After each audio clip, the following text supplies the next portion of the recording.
সন্তান যদি তৈরি করতে হয় ঠিক ঠিক সংস্কার দিয়ে সন্তান তৈরি করতে হবে। তবে মায়েরা একটা কথা মনে রাখতে হবে, সন্তানকে এমন ভালোবেসো না সন্তান যেন মাথায় চড়ে বসে, এমন ভাবে সন্তানকে ভালোবাসতে হবে। তাহলে ভালোবাসাটা কিরকম বাসতে হবে মায়েরা শুনে নাও। ভালোবাসবে যারা যারা সন্তানকে, ছেলে মেয়েকে কেমন ভাবে ভালোবাসতে হবে। এই যে চাণক্য বাবা, চাণক্যের নাম আপনারা অনেকে শুনেছেন। এই চাণক্যের নীতিকথা অনেকে অনুকরণ করে চলে বাবা। এই চাণক্য ছোটবেলা থেকে পড়াশোনায় খুব ভালো ছিল। মানে এই জায়গাটা বাবা মন দিয়ে শুনবেন আমার বাবারা মায়েরা, কেন সন্তান কিভাবে তৈরি করতে হবে এখানেই বুঝতে পারবে যেটা চাণক্যের বাবা মা করেছিল।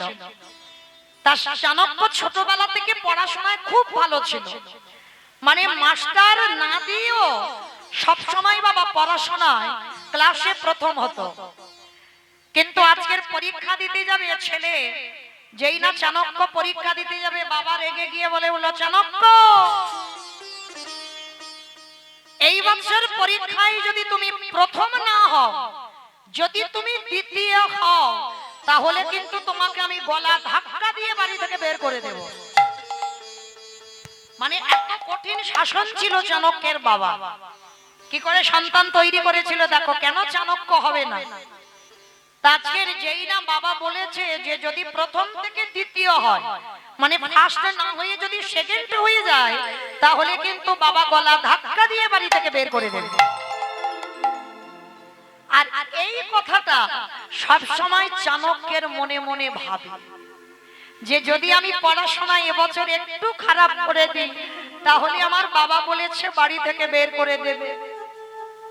মায়ের কাছে গিয়ে বলছে, মা তুমি তো জানো আমি পড়াশোনায় কোথাও যাই না, যা নিজে পারি তাই করি, কিন্তু বাবা বলল যদি আমি প্রথম না হয়ে যদি দ্বিতীয় হয়ে যাই ক্লাসে, তাহলে বাবা আমাকে গলা ধাক্কা দিয়ে বের করে দেবে। মা আমার যে বড় ভয় হচ্ছে মা। এইভাবে চাণক্য ভয় করতে করতে বাবা পরীক্ষাটা দিল। পরীক্ষা দেওয়ার পরে বাবার কিন্তু একটাই শাসন, শোনো চাণক্য তুমি পরীক্ষা দিচ্ছ কি আমি দেখতে যাব না, কিন্তু যদি প্রথম না হয়ে যদি আমি শুনি তুমি ক্লাসে দ্বিতীয় হয়েছ, তাহলে আমি তোমাকে বাড়ি থেকে বের করে দেব। চাণক্য তো ভয়ে ভয়ে মার কাছে শুধু কাঁদে, মা আমার যে বড় ভয় হচ্ছে যদি আমি দ্বিতীয়